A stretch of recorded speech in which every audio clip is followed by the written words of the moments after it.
ఉత్కంఠ, నియోజకవర్గం అంతా ఉత్కంఠ. ఏం జరుగుతుంది, మేము ఎవరికి సపోర్ట్ చేయాలి, ఓటు ఎవరికి వేయాలి అనే ఉత్కంఠ. ఏది ఏమైనప్పటికీ చివరికి ప్రజలంతా న్యాయం వైపే తిరిగారు, న్యాయానికే ఓటేశారు. ఆ వ్యక్తి ఎవరు అనుకుంటున్నారా? మన అనపర్తి నియోజకవర్గ ఎమ్మెల్యే గారు శ్రీ నల్లమిల్లి రామకృష్ణారెడ్డి గారు. సింబల్ మారినప్పటికీ కూడా ఆ వ్యక్తిని మాత్రమే చూశారు, న్యాయాన్ని గెలిపించారు. ఈరోజు మనం ఆర్ న్యూస్ ద్వారా రామకృష్ణారెడ్డి గారిని కలిసి మనం ఇంటర్వ్యూ చేయబోతున్నాం.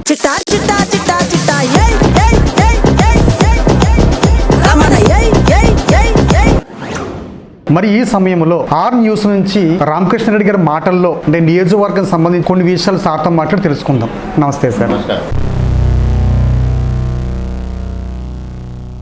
రాష్ట్రం చాలా వెనుకబడి ఉంది. దీనికి సంబంధించి నియోజకవర్గాలు కూడా చాలా వెనుకబడి ఉన్నాయి. దీన్ని అభివృద్ధి పదంలో ఏ విధంగా తీసుకెళ్దాం అనుకుంటున్నారు? వాళ్ళ నియోజకవర్గం నేను గెలిచి 20 రోజులైంది. మరి వైసీపీ నాయకుడికి ఇదేదో మూలారెడ్డి గారి రోడ్డు, మూలారెడ్డి గారి కుటుంబ సభ్యులు మాత్రమే ఈ రోడ్డు మీద తిరుగుతారన్నట్టుగా దాన్ని వివక్షత గురి చేసి 2004 నుంచి 2014 వరకు కాంగ్రెస్ ప్రభుత్వం కానీ, 2019 నుంచి 2024 వరకు వైఎస్ఆర్ ప్రభుత్వం కానీ దాన్ని పూర్తిగా నిర్లక్ష్యం చేయడం జరిగింది. ఈ 2 రోజుల వర్షానికి కూడా ప్రయాణికులు వెళ్ళేటప్పుడు వచ్చేటప్పుడు కూడా ఈ గుంటలో పడిపోయి చాలా యాక్సిడెంట్లు కూడా జరిగినాయి ఈ మధ్య కాలంలో కూడా. కొంతమంది చెప్పేవారు ఆయన హాస్పిటల్ పేషెంట్లు కావాలి కాబట్టి దాన్ని అభివృద్ధి చేస్తే యాక్సిడెంట్లు తగ్గుతాయి, తద్వారా ఆయనకి పేషెంట్లు తగ్గుతారు కాబట్టి యాక్సిడెంట్లు ఎక్కువ జరుగుతాయి, పేషెంట్లు కూడా ఎక్కువ వస్తారనే ఆలోచన చెప్పేవారు.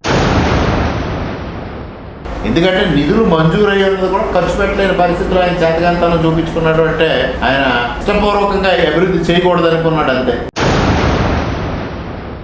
ఓన్లీ డిస్ట్రిక్ట్ మినరల్ ఫండ్ అనేది తెలుగుదేశం ప్రభుత్వంగా లేదు, వైఎస్ఆర్సీపీ ప్రభుత్వం ప్రవేశపెట్టిన ఫండ్ అది. దాన్ని వాడు నేను ఎక్కడుందో చూసుకొని తెచ్చుకొని వాడు మొదలుపెట్టించాను. పర్సనల్ క్వశ్చన్ లాంటిది అనుకోండి, మీ మీద తప్పుడు కేసులు పెట్టి మీరు జైలుకి వెళ్ళడం అనేది కూడా కొన్ని జరిగినాయి. ఆ టైంలో మీరు దాన్ని ఎలా ఫేస్ చేయగలిగారు సార్? ఇప్పుడు పిల్లల సంక్షేమం ఎలా ఉండబోతుంది సార్? ఎందుకంటే స్కూల్ మళ్ళీ ఓపెన్ అయినాయి, ఇప్పుడు పిల్లలకి సంబంధించి సంక్షేమం ఎలా ఉండబోతుంది? మీరు అడిగిన ప్రశ్నలో క్లారిటీ లేదు.